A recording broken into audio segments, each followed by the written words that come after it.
Boa noite, em nome do Pai, do Filho e do Espírito Santo. Amém. Que o Espírito de Deus esteja em nossos corações, junto com o Pai e com o Filho, unidos em nosso coração da Santíssima Trindade, para nos revelar a mensagem celestial. Então, temos aí, ao abrir as Sagradas Escrituras, eu me deparei com algumas passagens e acredito que seja essa mesma que seja para transmitir.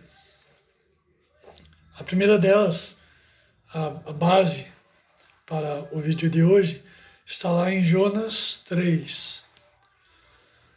Os ninivitas creram nessa mensagem de Deus e proclamaram um jejum, vestindo-se de sacos, desde o maior até o menor. A notícia chegou ao conhecimento do rei de Nínive. Ele levantou-se do seu trono, tirou o manto, cobriu-se de saco e sentou-se sobre a cinza. Em seguida, foi publicado pela cidade, por ordem do rei e dos príncipes, este decreto: fica proibido aos homens e aos animais, tanto do gado maior como do gado menor, comer o que quer que seja, assim como pastar ou beber.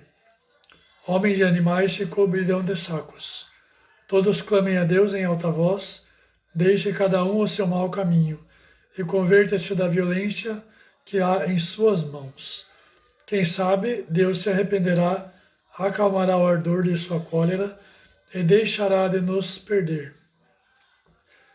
Diante de tal atitude, vendo como renunciavam aos seus maus caminhos, Deus arrependeu-se do mal que resolvera fazer-lhes e não executou. Palavra do Senhor, graças a Deus. E lá em Mateus 17, sobre a transfiguração, trarei alguma partezinha só dessa, porque é extenso. É do 17, do 1 ao 13. 6 dias depois, Jesus tomou consigo Pedro, Tiago e João, seu irmão, e conduziu-os à parte a uma alta montanha. Lá se transfigurou na presença deles. Seu rosto brilhou como o sol, suas vestes tornaram-se resplandecentes de brancura. E eis que apareceram Moisés e Elias conversando com ele. Pedro tomou então a palavra e disse-lhe: Senhor, é bom estarmos aqui. Se queres, farei aqui 3 tendas, uma para ti, uma para Moisés e outra para Elias. Falava ele ainda quando veio uma nuvem luminosa e os envolveu. E daquela nuvem fez-se ouvir uma voz que dizia: Eis o meu filho muito amado, em quem pus toda a minha afeição. Ouvi-o.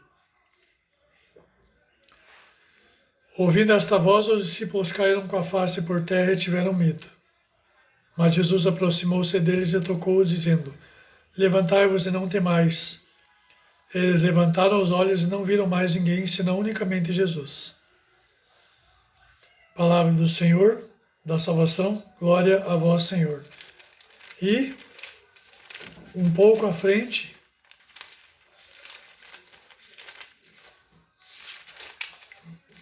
localizar a multiplicação dos pães, e é sobre essa passagem a nossa mensagem de hoje. Temos a primeira multiplicação dos pães e a segunda, logo em seguida, ali um pouco à frente. A essa notícia, Jesus partiu dali numa barca para se retirar ao lugar deserto, mas o povo soube e a multidão das cidades o seguiu a pé. Então, aí caía a tarde, agrupados em volta dele, os discípulos disseram-lhe: Este lugar é deserto e a hora é avançada. Despede esta gente para que vá comprar víveres na aldeia. Jesus, porém, respondeu: Não é necessário, dai-lhe vós mesmos de comer. E aí continua ali, né, do milagre e tudo. Não é tão extensa essa passagem aqui, mas palavra da salvação, glória a vós, Senhor. Então podemos fazer uma junção aqui de Nínive, em Jonas, da transfiguração e na multiplicação dos pães. Por quê? Lá em Jonas, está sendo dito que arrependeram-se do mau caminho, mudaram sua direção para ver se Deus arrependia-se de os castigar. Lembrando que Deus não castiga ninguém, tem questão de livre-arbítrio, escolha de consequências e tudo mais, mas temos ali e aí, vendo o arrependimento, Deus cancelou a sua ira deles. E a transfiguração se dá nisso. Quando existe o arrependimento, mudança de caminho, mudança de vida e conversão verdadeira, de dentro para fora, tanto a nossa alma, quanto o nosso corpo e a nossa vida em si, é transfigurada à imagem e semelhança de Deus. E fazendo essa partilha, esse milagre na multiplicação dos pães, Jesus nos mostra que, trarei aqui a mensagem direto do calendário da paróquia. A proposta de Jesus leva à superação da fome e da pobreza, mas não pelo caminho individualista, meritocrático, mas pela construção de uma comunidade de partilha. Uns têm mais, outros têm menos e outros não têm nada. A partilha acontece com a participação de todos, cada um oferecendo os seus dons. Nesse caminho de Jesus, ninguém passa necessidade. É preciso conhecer a realidade do povo. A economia solidária da partilha, daquilo que se tem, gera como consequência uma abundância coletiva e todos ficam saciados. Ninguém é sacrificado. Esse modelo que Jesus propõe é o contraponto da lógica do Império Romano, que era concentradora, excludente, luxuosa e piramidal. Então, para finalizarmos, é justamente sobre isso, a partilha. Ter muito e ter em abundância não é mal, não é pecado. Ser rico não é pecado. O que importa aqui é a partilha, porque tanto rico como pobre comparecerá diante do tribunal de Cristo, como dizem Romanos lá à frente. Então, como o jargão popular, tudo passa, tudo fica, e é verdade. Porém, levamos daqui as nossas obras, o nosso proceder. Então é isso.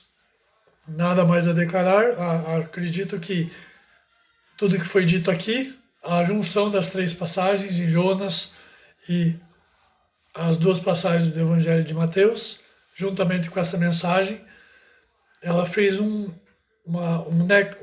junção aí do centro, da mensagem central da proposta de Jesus. Glória ao Pai, ao Filho e ao Espírito Santo, como era no princípio, agora e sempre. Amém. Sede em meu favor, Virgem soberana, livrai-nos do inimigo com vosso valor. Glória seja ao Pai, ao Filho e ao amor também, que é um só Deus em pessoas 3, agora e sempre sem fim. Amém. Estivermos reunidos e permaneceremos unidos. Em nome do Pai, do Filho e do Espírito Santo. Amém. É uma ótima mensagem para iniciarmos um novo mês que está aí há algumas horas. Se inscreva no canal, ativa o sininho e compartilha para que o Evangelho e a mensagem cristã, essa mensagem de luz, chegue a cada vez mais pessoas e corações. Deus abençoe, uma ótima noite e um ótimo início de semana.